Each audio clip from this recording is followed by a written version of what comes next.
Driving licence రద్దు చేస్తాను, జైల్లో వేస్తాను అని చెబుతున్న విషయం ఈ సందర్భంగా గుర్తుంచుకోండి. వాళ్ళకొక న్యాయం, మనకొక న్యాయం. ఏదో ఒక విధంగా రెచ్చగొట్టి హిందూ ఓట్ బ్యాంకుని తన చెప్పు చేతుల్లో పెట్టుకోవడం చేస్తున్న పెద్ద కుట్ర ఇది. దృష్టిలో పెట్టుకుని ఖచ్చితంగా దీని మీద పోరాటం చేయాల్సిందే. ఒక బిల్లు కొడుతున్నారు, పేద ముస్లింల యొక్క షాపులు ధ్వంసం చేస్తున్నారు. వీటి కూడా మీ న్యాయమైన డిమాండ్ వెనక మేమందరం ఉంటామని చెప్పి ఈ సవరణ బిల్లుని రద్దు అయ్యేందుకు పోరాడతాం. ఏదైతే మీ చేతుల్లో ఉన్న దీన్ని జిల్లా కలెక్టర్ చేతిలో పెట్టి మన అస్తిత్వాన్ని ప్రశ్నించే దిశగా ఈ చట్టం చేస్తా ఉన్నారు. में जो मुसलमानों की हालत है, हर मामले में, हर शोबे में, चाहे वो तालीम का मसला हो, चाहे जो है हमारे एम्प्लॉयमेंट का मसला हो, तमाम शोबे हयात में जो है मुसलमानों को जो है बिल्कुल मार्जिनलाइज कर दिया गया है।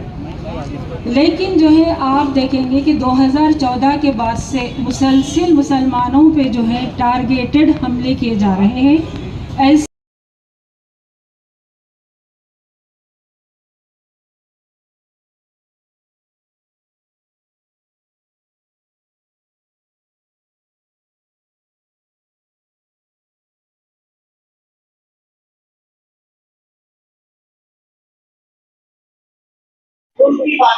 మొహమ్మద్ రఫీక్ జమాత్ ఇస్లామీ హింద్ రాష్ట్ర అధ్యక్షుడిని.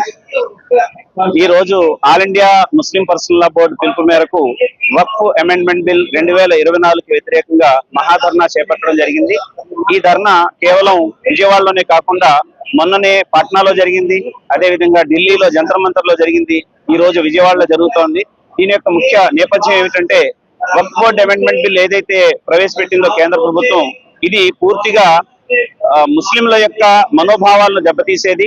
అలాగే రాజ్యాంగం ఏదైతే మత హక్కుల్ని కాపాడాలని చెప్తుందో, మత హక్కులు కల్పించిందో, ఆయా మతాల్లో ప్రభుత్వం స్వయంగా జోక్యం చేసుకునేటువంటి చర్యగా ముస్లిం పర్సనల్ లా బోర్డు దీన్ని భావిస్తోంది.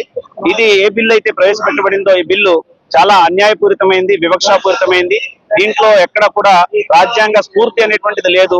కనుక ముస్లిం పర్సనల్ లా బోర్డు మరియు దేశంలో ఉన్నటువంటి ముస్లింలందరూ కూడా ఈ యొక్క బిల్లును రద్దు చేయవలసిందిగా డిమాండ్ చేస్తున్నారు. ముఖ్యంగా ఇంకొక ప్రధానమైన మాట ఏమిటంటే, ఏ బిల్లు అయితే ప్రవేశపెట్టాలో ఆ బిల్లు ప్రవేశపెట్టడానికి ముందు స్టేక్ హోల్డర్స్ ని సంప్రదించాలి. స్టేక్ హోల్డర్స్ ని సంప్రదించి వారి యొక్క సజెషన్స్ ప్రకారంగా దాన్ని తీసుకోవాలి.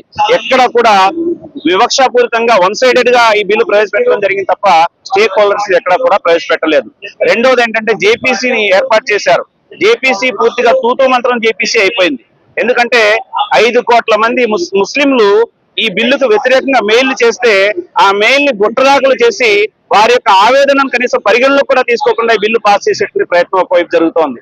లౌకిక దేశం, ప్రజాస్వామ్య దేశం, రాజ్యాంగాన్ని పాటించేటువంటి దేశంలో ఇలాంటి చర్యలు ఏవైతే ఉన్నాయో ఇవి ప్రతి ఒక్క భారతీయ పౌరుడు కూడా దీన్ని ఖండించాల్సిన అవసరం ఉంది.